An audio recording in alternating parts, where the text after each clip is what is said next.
Hey guys, welcome back to my channel, Arento Makbolo. This is Pedro.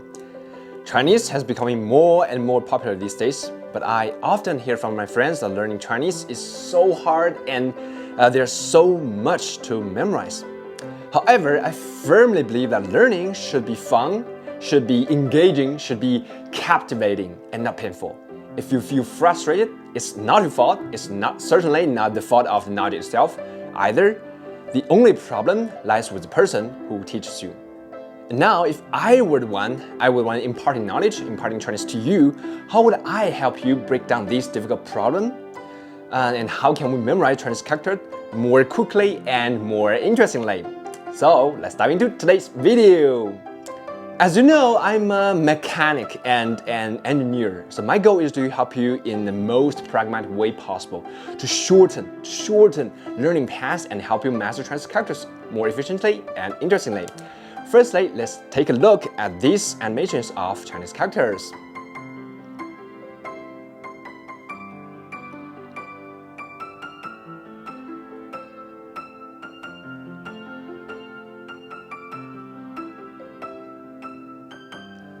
And you must have noticed Chinese characters are like Tetris blocks or LAGO pieces.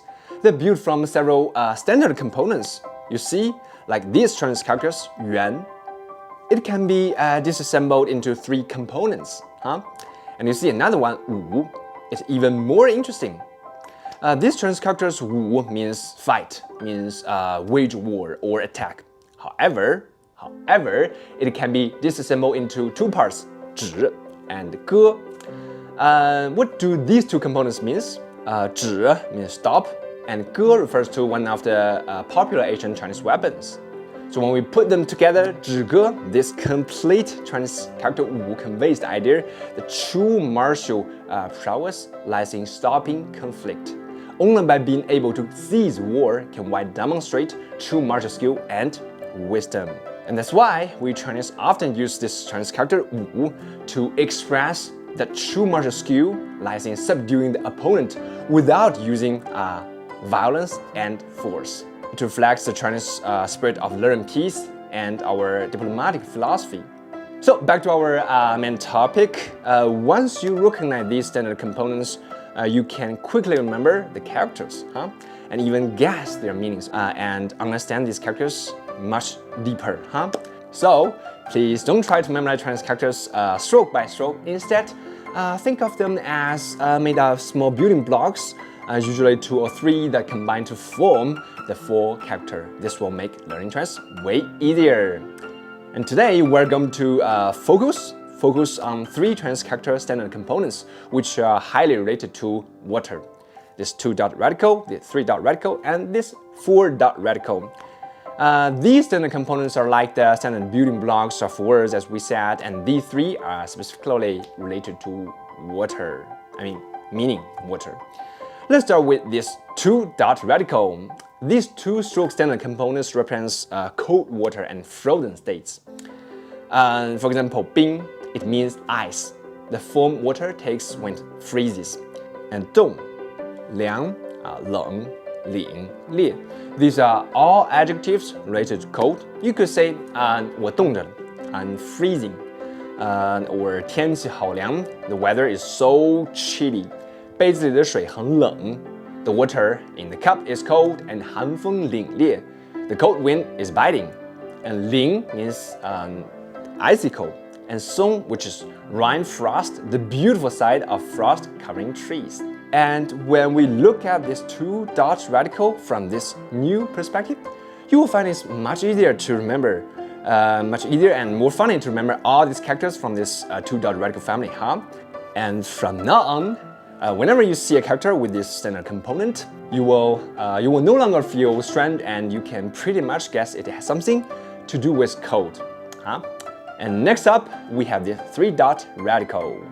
These 3-stroke standard components is connected to water, but in a more general sense.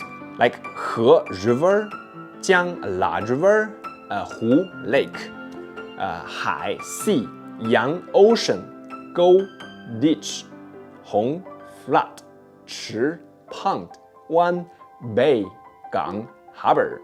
And when we look at this three-dot radical from this novel angle, it makes much easier to remember all the characters from this family, huh? And from now on, whenever you see a character with this standard component, you can pretty much guess it has something to do with the water in general.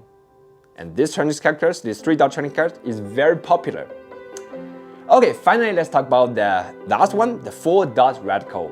And this four-stroke standard component represents hot boiling water. And it's also closely related to fire, since we often use fire to heat water. For example, 热. These Chinese characters means hot because boiling water feels hot. Pretty straightforward, huh?